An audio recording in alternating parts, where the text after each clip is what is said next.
원내대책회의를 시작하도록 하겠습니다. 오늘은 세월호 5주기의 날입니다. 그래서 저희가 회의하기 전에 모두 일어서서 문명하는 것으로 시작하도록 하겠습니다.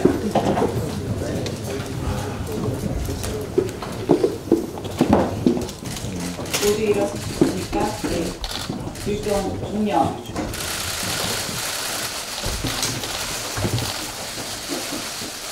바로 앉으시죠.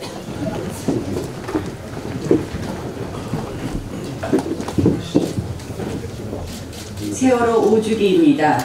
잊지 않았습니다. 그날의 아픔은 평생 잊지 못할 것입니다.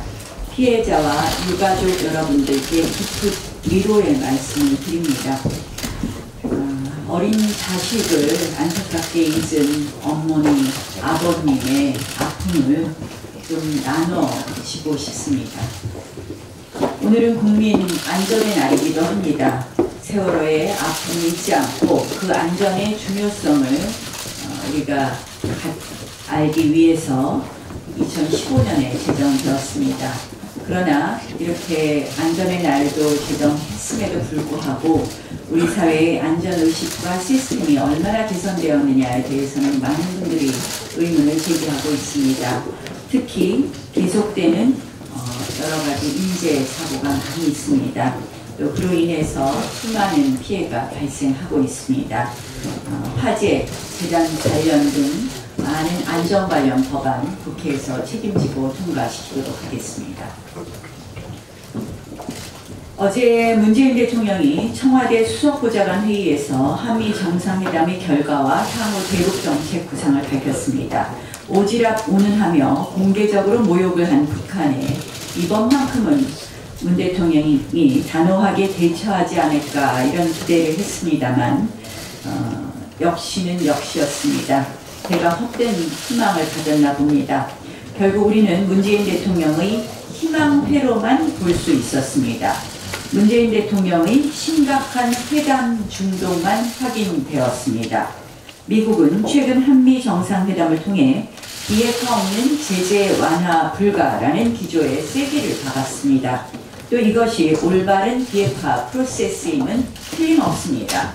하지만 북한은 시정연설을 통해 제재 완화 없이는 비핵화에 나설 의지가 없음을 보여주었습니다. 지난 하노이에서 협상이 결렬된 상태에서 아무런 진전도 변화도 없는 답보 상태인 것입니다. 그런데 문재인 대통령만 홀로 북한이 시정연설을 통해 비핵화와 평화 구축에 대한 확고한 의지를 천명했다고 합니다. 문재인 대통령이 과연 똑같은 시정연설을 본 것인지 갸우뚱합니다. 북한이 어떤 막말과 비난을 해와도 무조건 평화, 대화로밖에 들리지 않는 것인지 아니면 현실을 인정하고 싶지 않은 것인지 묻고 싶습니다. 어제 군수내부와의 자리에서 강한 군대를 강조한 문재인 대통령은 힘이 있어야 평화가 가능하다 이렇게 말씀을 하셨습니다. 그러나 그 말씀에 맞는 실천과 행동이 있는지 묻고 싶습니다. 비핵화 역시 강력한 대북 제재만으로 우리에게 비핵화를 가져올 수 있고 그것이 바로 평화를 이끌어낼 힘입니다. 굳건한 안미 동맹 없이는 안보도 비핵화도 불가능합니다. 회담을 위한 회담 더 이상 무의미합니다. 회담만 100번, 1000번 한다고 해서 비핵화가 되는 것이 아닙니다. 북한이 확실한 비핵화를 하겠다는 그런 약속을 받아낼 회담을 해주실 것을 부탁드립니다. 오늘 문재인 대통령이 이미선 헌법재판관 후보자의 청문보고서 재송부를 요청할 것으로 보입니다. 한 발자국도 물러날 수 없다는 이 정권의 오만과 교만이 절정에 다르고 있습니다. 최근 한 여론조사에서 이 후보자의 적격 여부에 대해서 54.6%가 부적격 의견을, 28.8%가 적격 의견을 냈습니다. 그런데 어제 정말 여기에 대해서 차라리 아파트나 살 걸 그랬다, 그저 부자니까 기분 나쁜 것 아니냐, 이렇게 이야기하는 것을 보면서 아마 국민 모두 상처를 받았을 것입니다. 또한 이러한 발언은 한마디로 논점을 흐리는 발언입니다. 우리가 이야기하는 것은 내부 정보를 이용한 불법적 주식 거래를 지적한 것입니다. 그래서 어제 검찰 고발에 이른 것입니다. 그런데 이미선 후보자의 남편은 어제 사실상 욕설까지 페북에 공유했습니다. 참 나쁘다라고 말씀드리겠습니다. 이것은 한마디로 정말 이 여권이 이미선 후보자를 보호하겠다 하니까 오만한 행동이라고 생각을 합니다. 국민들께서 분노해 주실 거라고 생각을 합니다. 다시 한번 말씀드립니다. 저희가 검찰에 고발한 것은 법적인 책임이 있기 때문입니다.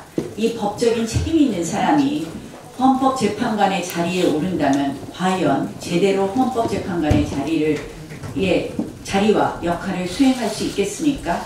다시 한번 청와대에게 이야기합니다. 사퇴시키시거나 지명 철회하십시오. 경사노위가 어제 이 국제노동기구 핵심 협약 비준 관련해서 중재안을 냈습니다. 많은 비판과 우려가 쏟아지고 있습니다. 전교조 합법화, 해고자 노조 가입, 5급 이상 공무원 노조 허용 등을 비롯해 단체 협약 유효기간 연장, 파업시 노조의 사업장 점거 금지가 포함되었습니다. 그런데 정작 경영계 핵심 요구사항인 파업시 대체근로 허용과 부당노동행위 사업주 형사처벌 폐지는 결국 반영되지 못했습니다. 이번 중재안이 사실상 노동계 이익만을 대변하고 기업의 방어권은 외면한 중재안이라는 지적입니다. 애초부터 기울어진 운동장이었습니다. 정부 추천 공익위원들이 친노동계 편향 인사로 구성되어 있기 때문에 균형감 있는 중재안을 기대하기 어렵습니다. 안 그래도 지금 강성노조와 강의 강경투쟁과 발목 잡기로 한국 경제가 어렵습니다. 기업의 경영 방어권이 보장되지 않는 한 투자와 고용을 기대하기도 어렵습니다. 이 노동법 등 개별법과 저촉되는 협약을 우선 비준하는 것은 또한 위헌 소지의 절차상 문제도 남습니다. 경사노위 이번 중재안에 대한 재검토를 요청합니다. 노동계 목소리만 대변하는 경사노위가 아니라 진정한 사회적 대화기구로서의 경사노위도 필요하다는 부분을 지적합니다.